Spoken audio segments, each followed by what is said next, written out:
We're recording. Hi, ladies at ElevateHER. This is our first month of expert interviews. So today we have with us Janet Olmstead.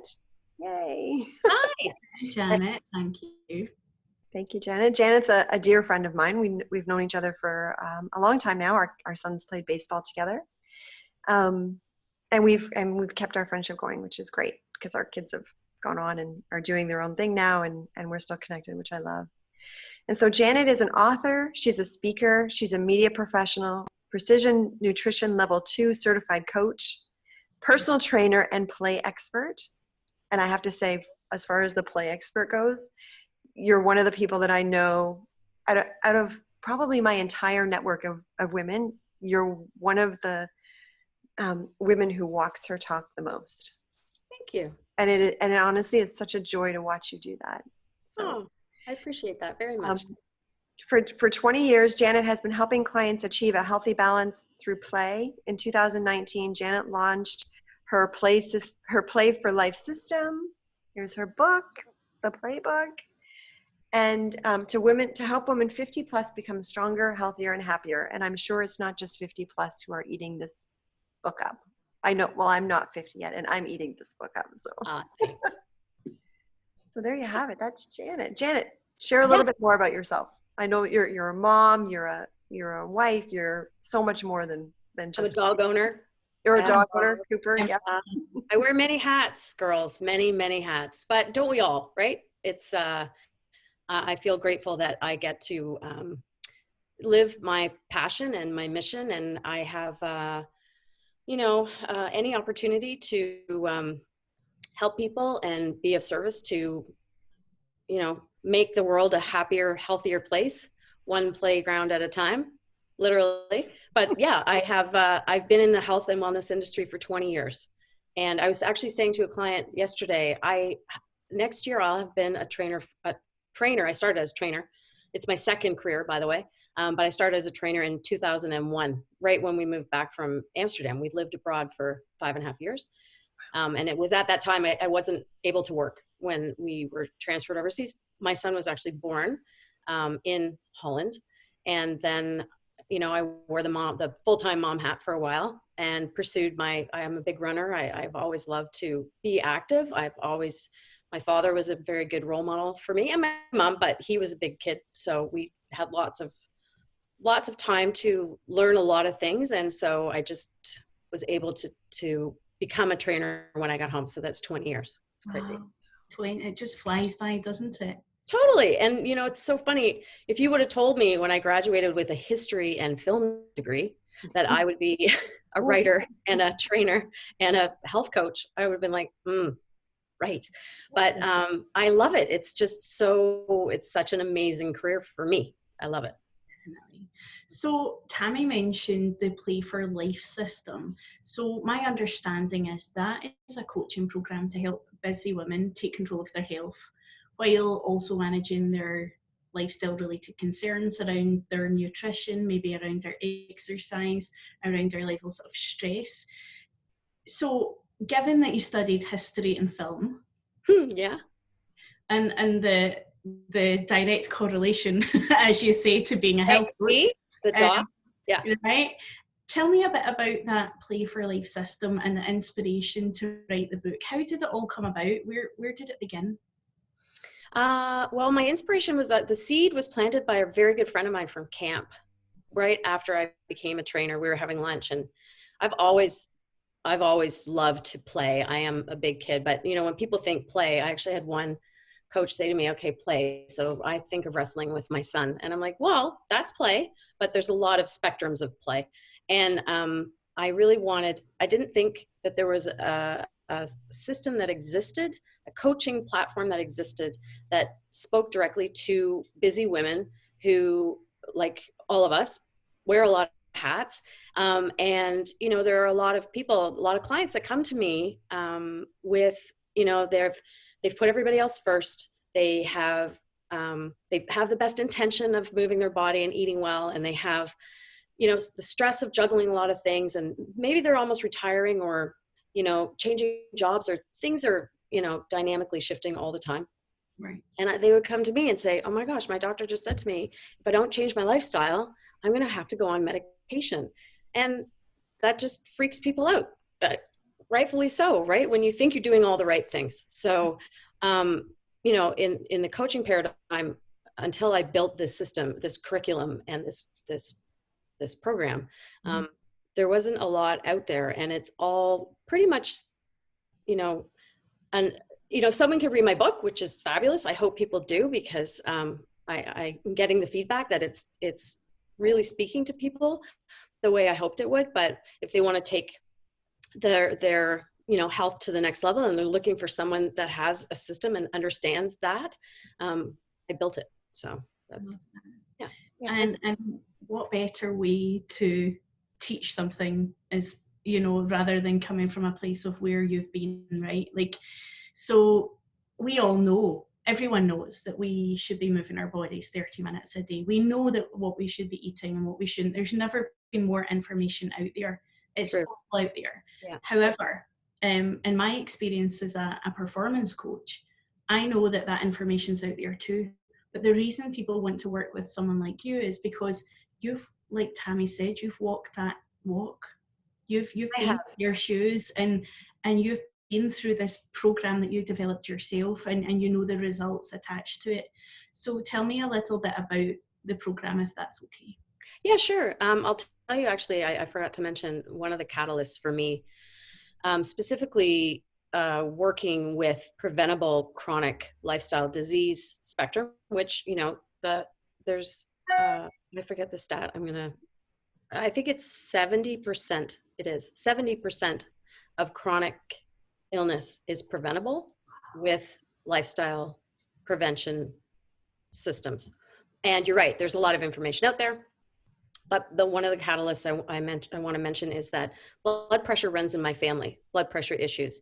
And like, I can't even tell you, heart conditions, like both sides, right? And my mom in 2014 had switched blood pressure medication because as women age, after menopause, the rates of blood pressure can go up naturally with changing nothing. It's just our genetic, I don't know, disposition. Anyway, especially with the health history in your family.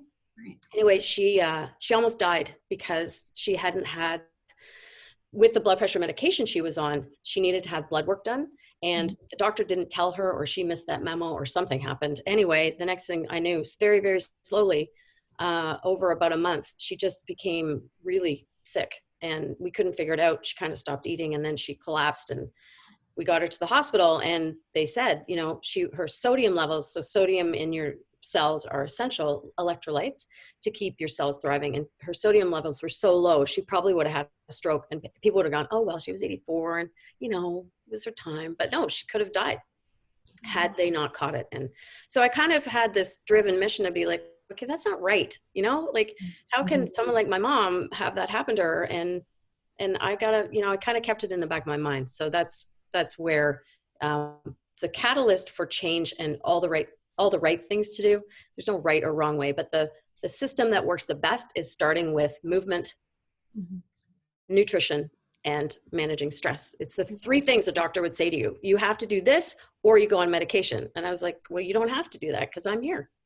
And it can seem so overwhelming, and so yeah, to start, right? So when you lean into a program with someone, you get the benefit of their expertise in that step-by-step approach, while someone's kind of holding your hand and cheering you along. So yeah, and so the program is really for, you know, busy women who want to take control of their health, and they care about improving themselves, and they're either managing a chronic illness now, or they are at the risk of, you know, and they've exercised in the past but couldn't be consistent, because, you know, that happens, and they need someone to be accountable to and build their confidence back. Because, you know, once someone works with me, I've always said this even in my training, you know, it's incredible to work with people. I love helping people, but it's not my job to stay with you for life. It's my job to help you get the skills you need and tap it back into me when you need me. But it's not, you know, we're not getting married. We're not going down the path together, but we are going to really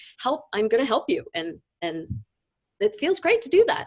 Yeah, for I sure. love that. It kind of sounds fun being married to you, though. You're off to Paris tomorrow, I believe. It's my birthday. Yeah. I love birthdays. Time to play in Paris. Yes. I'm And going I've watched you play there before, and I've been enjoyed it very much. Well, you know, there's lots of opportunities for movement everywhere.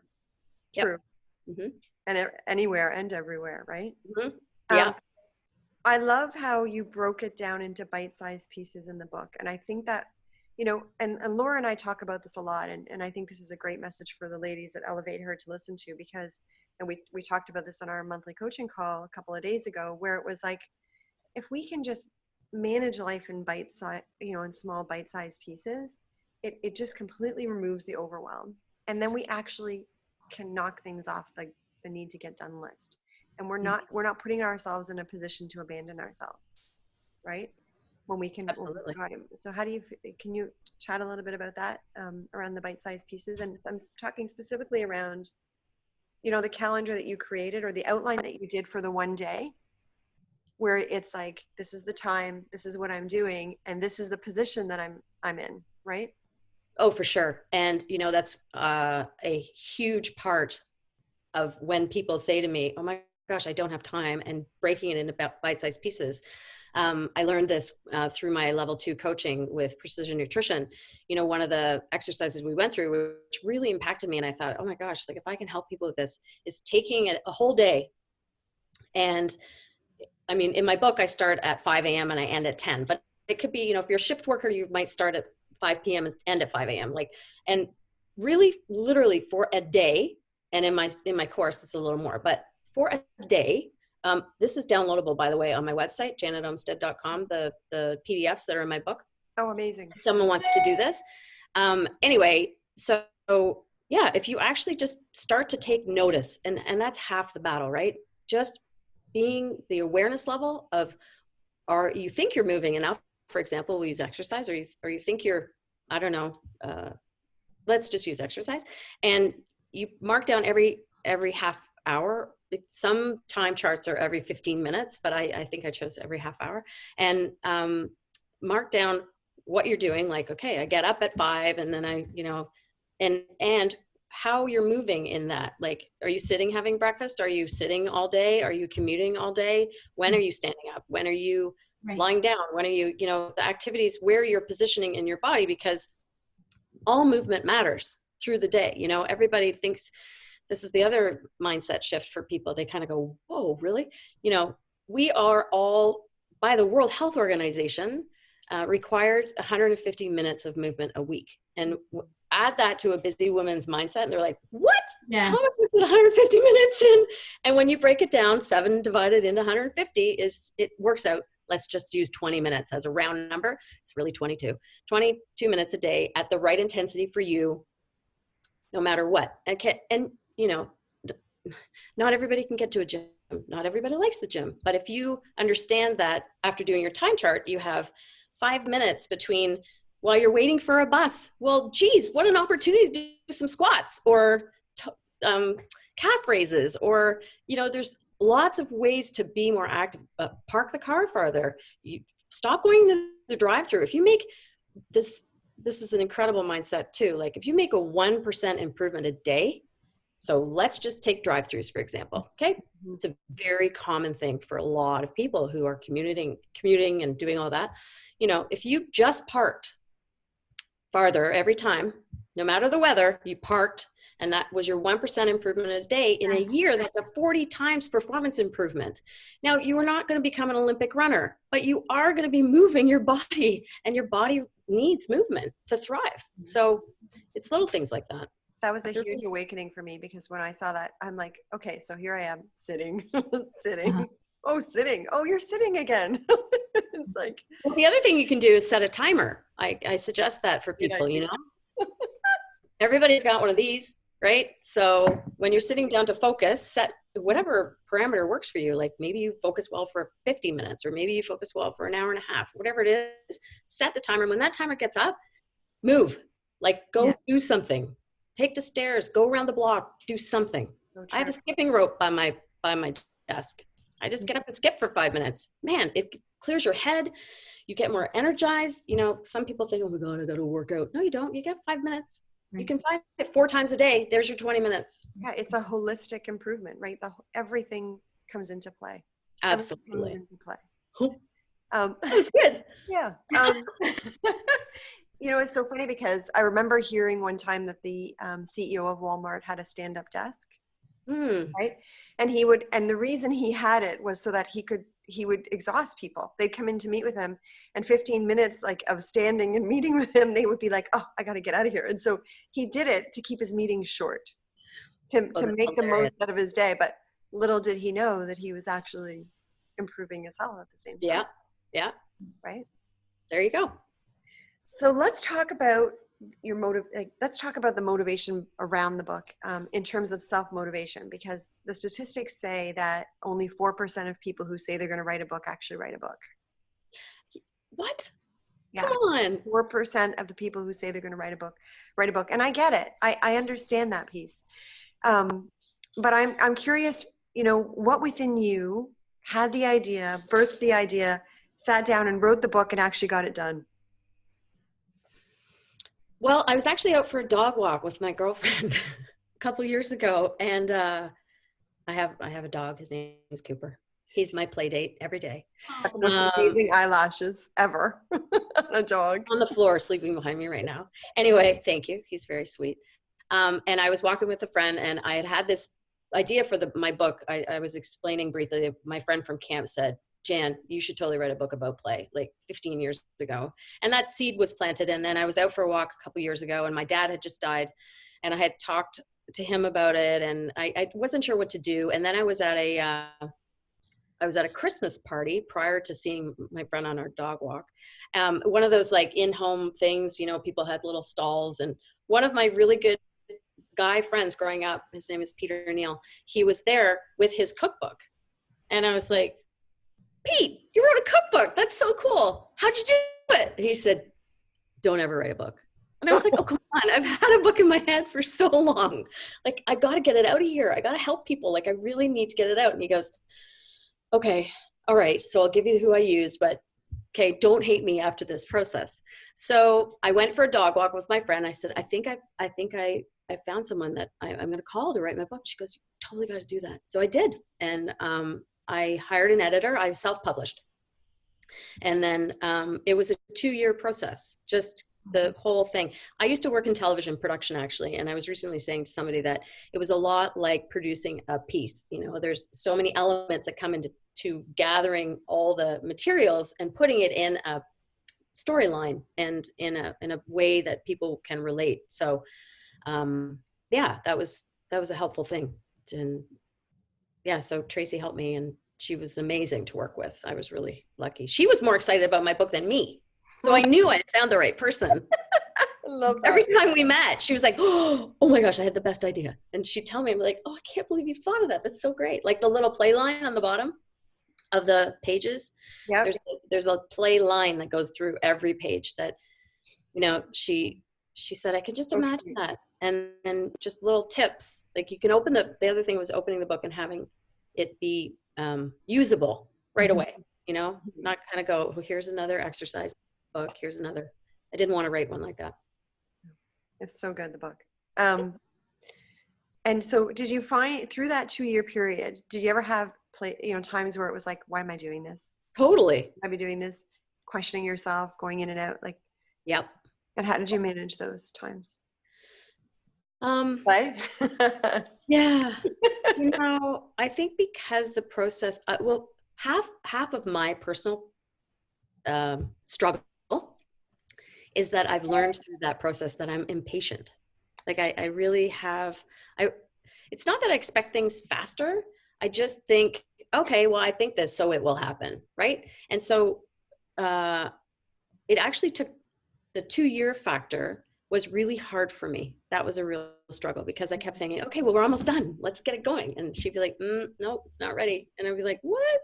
You know, it's, as maybe you can relate to this, Tammy, writing a book too. You know, it's a very, it's a deep process, and you do feel like throwing in the towel sometimes, but it's almost like giving birth. When it comes out, it's like, I better be the right example and the right message. So then I got a little more patient with myself and thought, okay, it will come out when it comes out and when it's ready. And I'm glad I worked through that. It wasn't easy, but I'm glad I worked through it for sure.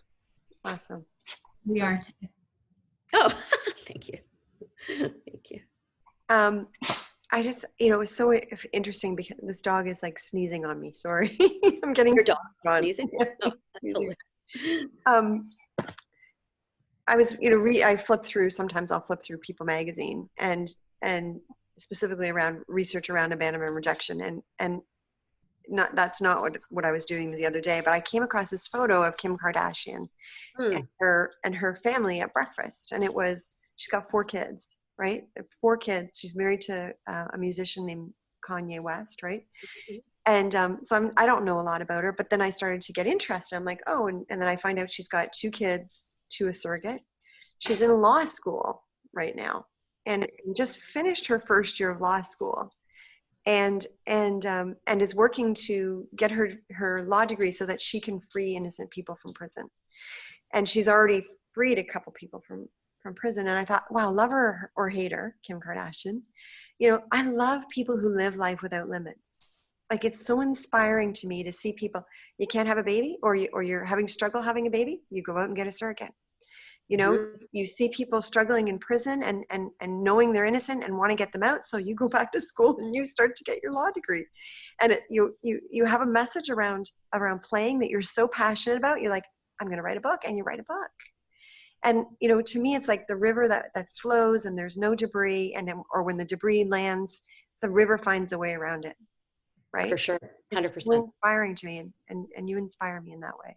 Oh, well, thank you. That's very sweet. Yeah, I think that you touched on something that I think people really need to think about. There are no limits. And it is hard when you've been in a place where you've been told that you are limited, and to dig yourself out of that and reach higher it's not nothing is impossible. It's just how you, as you say about the river, it's how you move the log jams out and free the space to pursue what you eventually learn is what your mission is.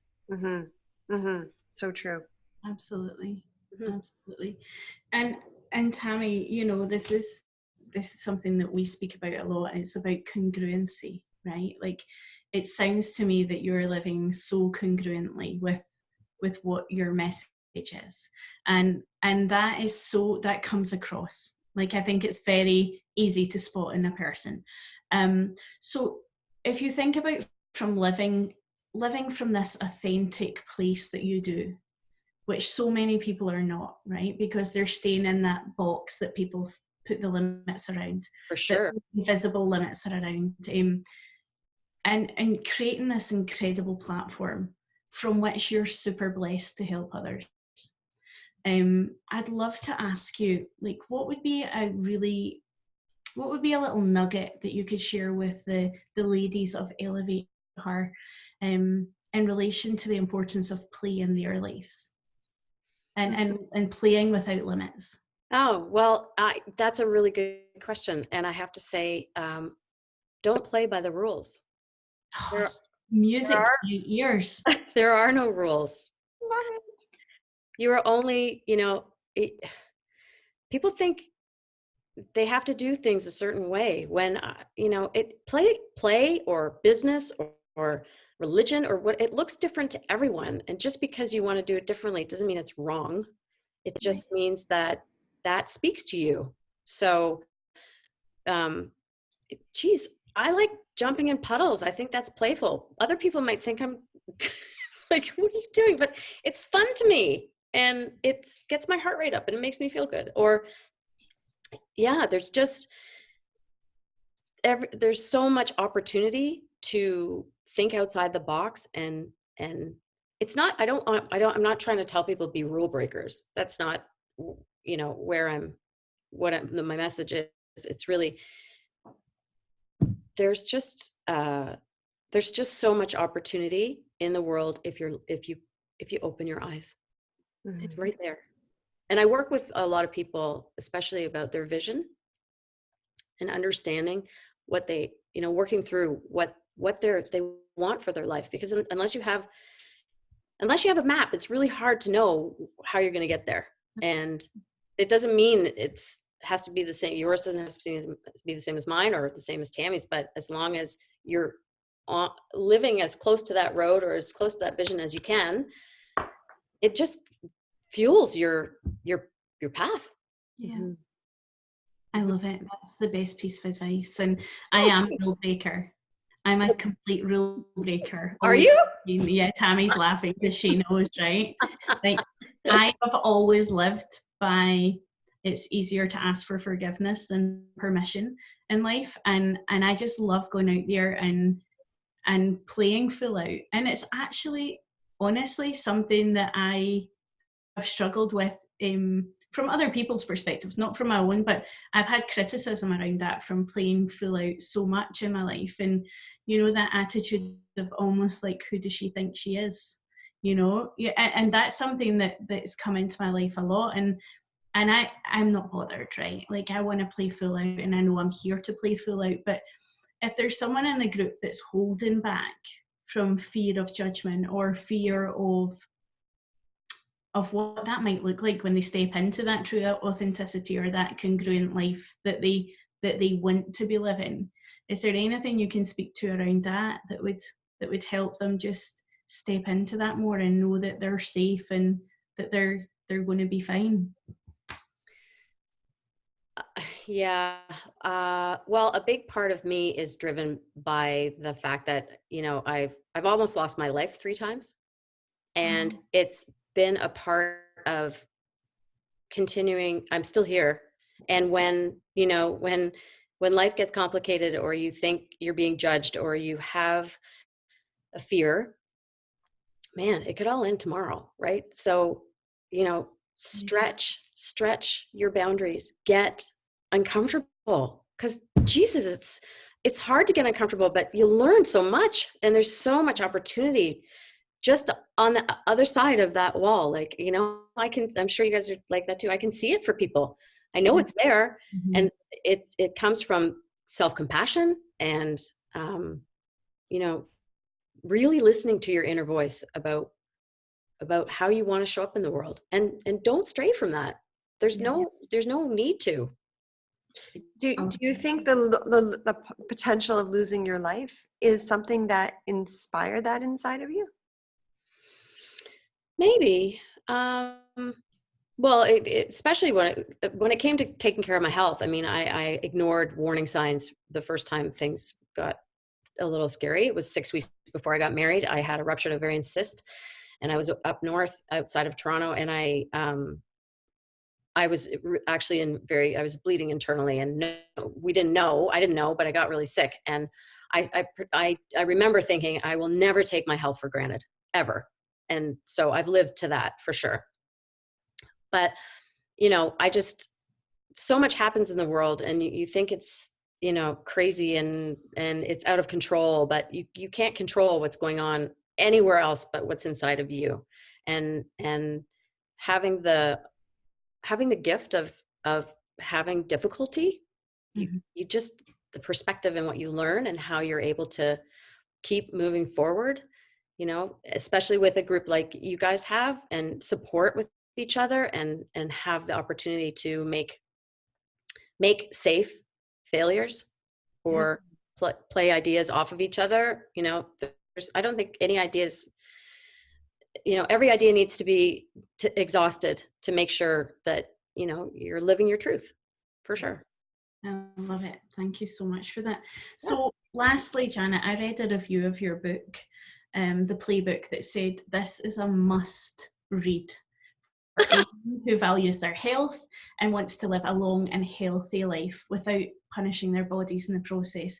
So for the women of ElevateHER, what can they expect from this book? What kind of book can they expect?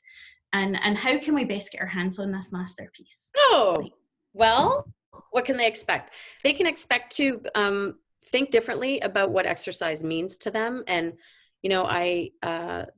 I wrote it so that I'm a coach, right? I'm not here to tell you how to get up and go move your body for your life. I think it's empowering to figure it out for yourself. So I really wrote it with a coach perspective, because I'm a history major, I did a lot of research. But I also interviewed, because I used to work in television sports too. I don't think I talked about that, but I interviewed some of the people that I really admire in the spectrum of mental health and movement as medicine, functional movement, because everybody needs to get up and down off a toilet for their life. So you might as well start practicing that. Or in and out of a car, or push a stroller, or those things are fundamental movements that people don't equate, right? They think, oh my gosh, I gotta go do push-ups. But push-ups are cool because they help you move stuff, right? And lifting heavy stuff is fun. Is this the death of the urinal? Maybe. Oh my gosh.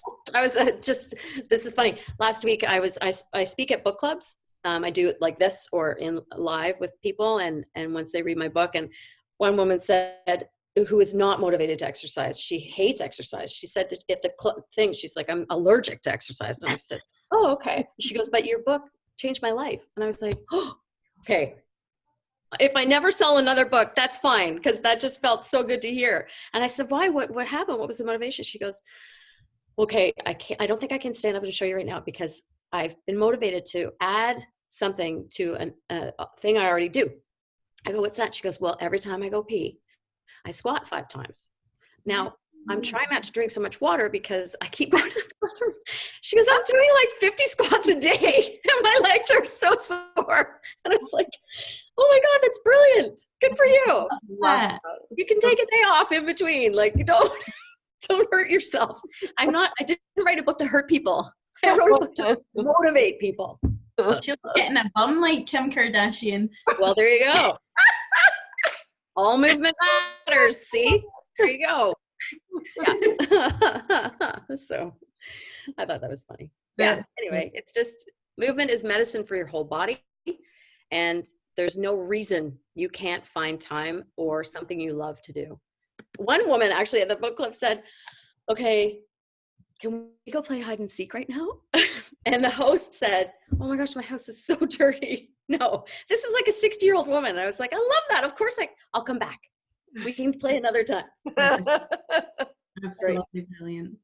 Yeah. Well, Janet, from me, I just want to sincerely thank you for your precious time spent in here with the girls of ElevateHER and with Tammy and myself. We truly respect and honor your time, and we want to make sure that you get out to dinner on time tonight. So I just want to say thank you so much. It's been an absolute pleasure and an honor from my perspective, and I'll just hand over to Tammy to wrap up. But thank you. I'm off to squat on the loo. Thank you, Lora. It's lovely to meet you too. We should share stories about us squatting on the loo in the group. Definitely. Why not? So Janet, your website again is www.janetomstead.com. No L, no H, just OMSTEAD. JanetOmstead.com. And that's where we can get the book. Sorry to jump in. You can buy my book there. You can learn about my coaching there. I write a weekly blog called The Play of the Week. You can join my mailing list. You can get my newsletter. That's my blog. And I do a Motivation Monday video on Instagram every week. So people think, yeah, there's some funny things I do. I really think outside the box in a lot of things, but that's okay. Jen, I love the video of you dancing at a concert is it Belgium? Oh yeah, with Meredith. Mm-hmm. You're talking Meredith. I don't know if you'd be willing to share that video with me so that I could share it with the group, just so that people can see you at play, because sure, that is like my favorite video of you. Like, I probably have watched it more times than I'm willing to admit, and I think it's so fun. That's hilarious. Sure, of course I will. Awesome. Anytime. Yeah. Thank you for your time. That was really nice to meet you, girls and women, ladies of ElevateHER. I like girls. I'm good with this. Chicks that rock. All that stuff. Congrats on your group. I think it's fantastic, and all the best to the growth and the development. And man, keep me posted on how it's going, because it's super exciting. It's really necessary. It's great. Thank you. Thank you, Janet. Yeah. Mwah. Thank you so much for your time. Have a wonderful night tonight and happy birthday. Thank you. Lots Bye.